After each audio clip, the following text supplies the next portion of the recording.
So your inner being knows where you stand in your physical bodies in relationship to everything that you desire, where you stand in relationship to it, and is calling you through a projection of ideas and impulses all day, every day. Now, whether you hear those impulses, whether you receive those ideas from your very high-flying, pure positive energy, no resistance inner being, whether you hear that calling or not, has to do with what you've got going on vibrationally. If you're in a bad mood, you can't hear that. If you are angry or frustrated or fearful, you can't hear it. But if you're joyful, if you're happy, if you're playful, if you are in love, or if you are feeling appreciation, then you are in the vibrational vicinity of it, and then those impulses and those ideas just flow seamlessly to you. Thoughts turning to things, you see. And as you receive an idea and you say, oh, I know what I want, or, oh, I've got the best idea. That's you in the receiving mode. That's you continuing the journey of your creation, of launching rockets, your rockets gestating in law of attraction, building them to greater and greater momentum and potential. And then you being in the vibrational place where you receive the idea, because you've tuned your tuner to where your tuner must be tuned in order to be in concert with who you really are. Don't you love knowing that? Don't you love knowing that the way you feel is your indicator of whether you're in the receiving mode of your own inner being, or whether you're in the receiving mode of your mother? Oh, that wasn't fair. True, but not fair. It's easy to be a reactor to what's going on around you. And so as you are observing things and reacting to them, very often your vibrational output is mimicking something that you're observing, rather than your vibrational output being something that you are deliberately accomplishing. We know that when you look at good things, it's easy to soar, and that when you look at bad things, it's not easy to soar. It's easier to be in a receiving mode of unwanted. But you want to be less conditional all the time. You don't want to be dependent upon things to perform for you, or people to perform for you, so that you can respond or react in a positive way. You want to be so stable that it doesn't matter what the conditions are doing. You're not a responder or a reactor to the conditions. You are tuned into the frequency of who you are, and therefore you are controlling the conditions of your life experience. And oh, we know you so well. And unless you are controlling the conditions of your experience, you are not the hands in the clay deliberate creator that you came here to be, and you are not liking it one bit. You know that feeling of somebody did something and they shouldn't have done it, and how mad you are at them for doing it? That's not the receiving mode. You know the feeling that you used to be happier because that person used to treat you in a different way, and now you're not that happy because that person is not holding you as their undivided attention? That's not the receiving mode. You know that not having enough money in the bank and worrying about it when you go to the mailbox, that's not the receiving mode for the financial abundance that you're looking for. In other words, you got to find a way to feel beyond what is, or what is cannot change. If you're just observing what is and having reactions to what is, then you're just creating more of the same. Different places, different faces, but the same thing over and over and over again. Know anybody like that? And so what we want you to know is how much you have changed. What we want you to know is how much life has caused you to create a vibrational reality. What we want you to know is who you really are and what you are on the precipice of. What we want you to know is what you have created and what all of us are focused upon, and what is so easy. Now you know you want it, for you to bring it to fruition, but you cannot focus on its absence and bring it to fruition at the same time. And your needing to see it, hear it, smell it, taste it, touch it is what messes you up. If you could accept that it exists, can you? Say yes, but you don't mean it yet. If you can accept that it exists and you can enjoy the feeling of it, let's say that you could use an extra $100 or $200 or $300,000 now. In fact, let's say that not only could you use it, but you really need it. There's just stuff's been going on. Let's say you need it. You need it. And because Your life experience has caused you to ask and ask and ask. You have been putting so much abundance into your vortex. And because everything you ask for, ask as step 1, is answered immediately, that's step 2. Since this vibrational reply has happened and the abundance that you've been asking for is already all queued up for you, it won't take long for it to come into your experience.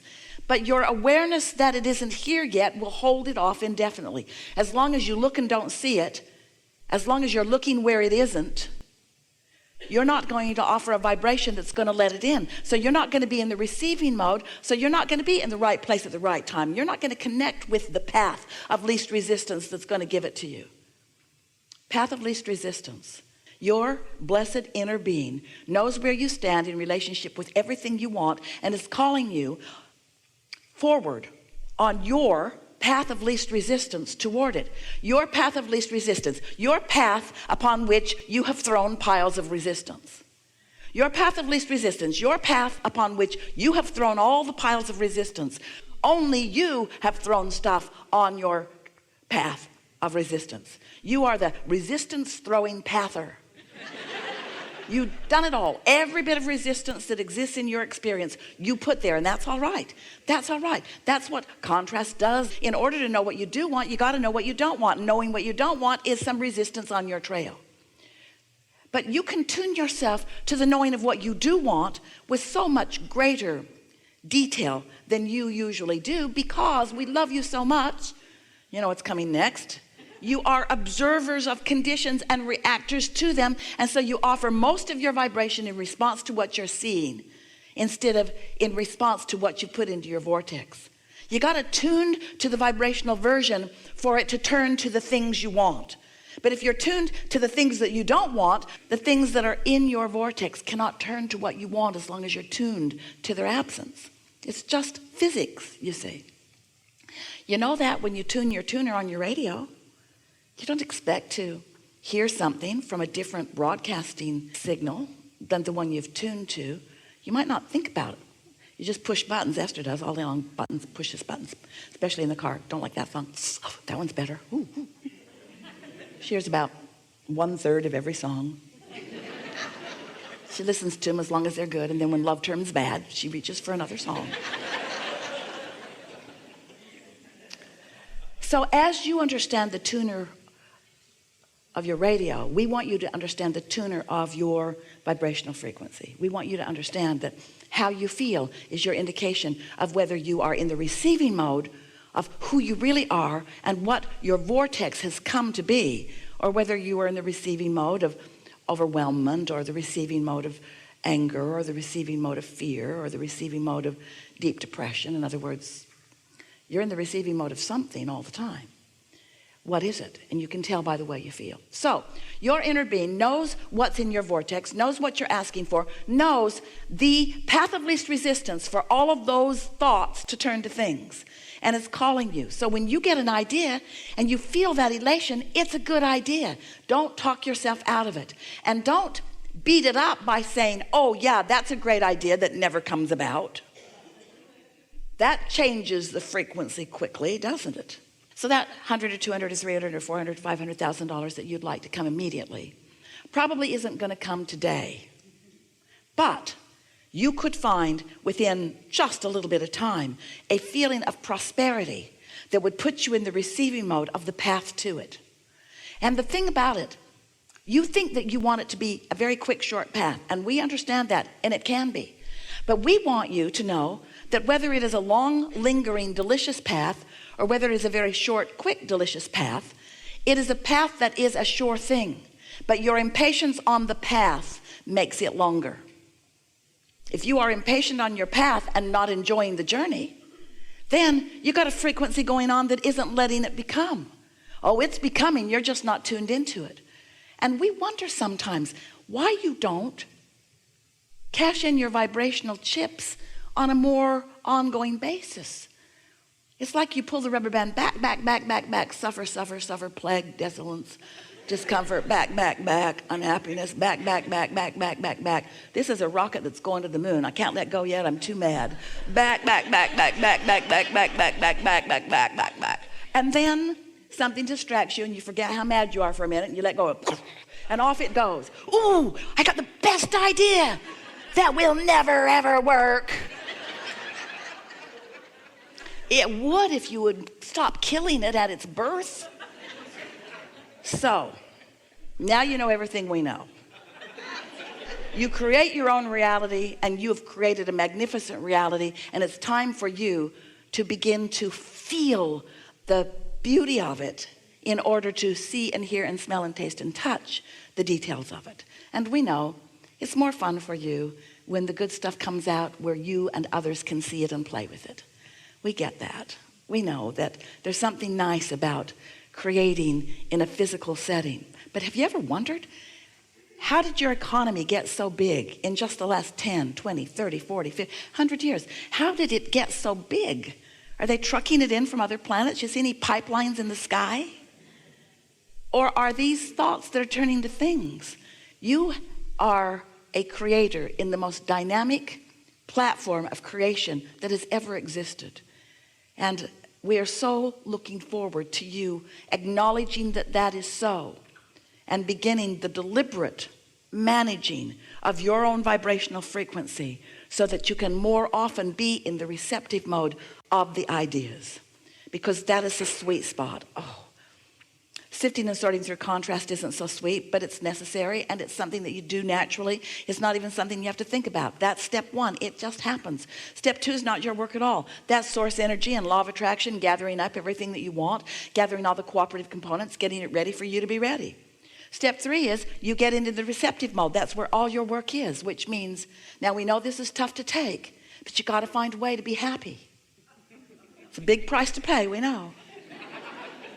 And do you know you would be? It's like the cork that is bobbing on the surface of the water. That's where that receiving mode is. That's where happiness is. Now you can hold it under the water as you focus on this that's gone wrong, and this that's gone wrong, and this that's gone wrong, and this that's gone wrong. You can waterload that cork pretty good. But when you let go of it, it's going to go back to the surface. That's where happy is. You don't have to work for your happy. You just have to stop doing those things you do that don't let the happy be there. When you wake up, you have a greater chance of happiness until you remember yesterday. And so, if we've convinced you that you can change your mood, you can. If you care enough, you can change your mood. You will be happy if you don't think the thoughts that make you unhappy. So, stop it. We've enjoyed this interaction immensely. Why would anybody think a thought that doesn't feel good? When it doesn't feel good, why would you continue to do it? Don't be hard on yourself, because it's law of attraction's fault. Law of attraction is bringing you back what you're broadcasting. So if you've got your attention on something and you're feeling some way about it, law of attraction is going to dish up more, because that's just the way vibrational signals work. So you've got to catch it in the early stages before the momentum becomes too strong, because if you don't catch it in the early stages, the momentum is going to become stronger and stronger and stronger until you sleep. Once you sleep, the momentum will subside and you have a chance of waking up tomorrow feeling so much better. But your proclivity about the way you think is the way you've been thinking. And so in the morning, you're going to have to be more aware that you're leaning toward good feeling thoughts than not.